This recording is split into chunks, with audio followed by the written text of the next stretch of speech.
Islamic দল আছেন হাত পাখা। গত 16 বছর এই এলাকার কুখ্যাত স্বরাষ্ট্রমন্ত্রী, যিনি এই এলাকা সহ সারা বাংলাদেশে মাদকের রাজত্ব করে দিয়েছিলেন, তার পুত্র বাংলাদেশ ঢাকা শহরে সবচেয়ে মাদকের বড় ব্যবসায়ী। তার এলাকার সাংবাদিকরাও মাদকের ব্যবসায়ী ছিলেন, আমি কারো নাম বলতে চাই না। এই কুখ্যাত কামালের সাথে ওই হাত পাখার নেতা কি হাসি হাসি করে খোলাখুলি করেছেন, হাত মিলিয়েছেন, হাত পাখা দিয়ে বাতাস করেছেন। তার দু একটি বক্তব্য শুনুন। তিনি একদিন বললেন শেখ মুজিব খুব ধার্মিক ছিল, তিনি সবসময় মাথায় টুপি পরতেন। শেখ মুজিবের বাবা দাদা এরা আরব থেকে এসেছে বাংলাদেশে ইসলাম প্রচার করার জন্য। কতটা মিথ্যা কথা, কতটা চামচামি করেছে। আবার বলেছে শেখ হাসিনা নামাজ পড়তে পড়তে তার কপালে দাগ হয়ে গিয়েছে, তিনি 7 বছর বয়স থেকে তিনি নামাজ পড়েন। কতটা মিথ্যা কথা।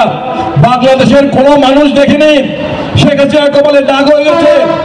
আর হাত পাখার নেতা তিনি দেখলেন শেখ হাসিনার কপালে দাগ পড়ে গেছে নামাজ পড়তে পড়তে।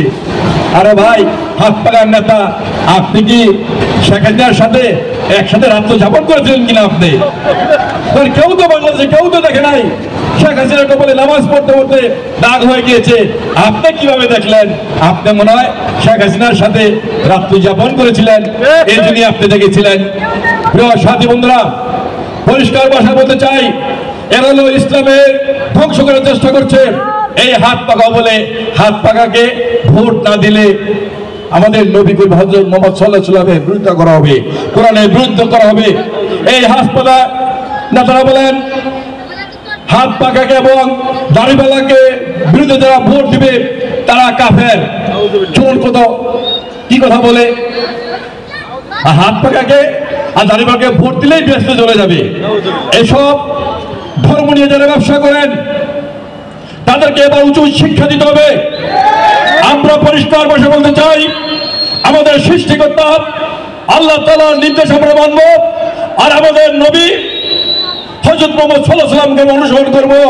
এর বাইরে যারা যত ইচ্ছা বাবুজি করুক না কেন, তারা হলো তাদের নিজের স্বার্থে করে বলেন। এই স্বার্থপরদের, এই ইসলামী বিরোধী যারা বক্তব্য দিচ্ছেন তাদেরকে, ইসলাম নিয়ে যারা ব্যবসা করছেন, ইসলামকে যারা দ্বিধা বিভক্ত করতে চায়, ইসলামী ঐক্যকে যারা বিনষ্ট করতে চায়, তাদেরকে আমরা এদেশ থেকে বিতাড়িত করবই করবো ইনশাআল্লাহ। দেখুন ফিলিস্তিনি ভাইরা। প্রিয় দর্শক, এতক্ষণ সাথে থাকার জন্য ধন্যবাদ।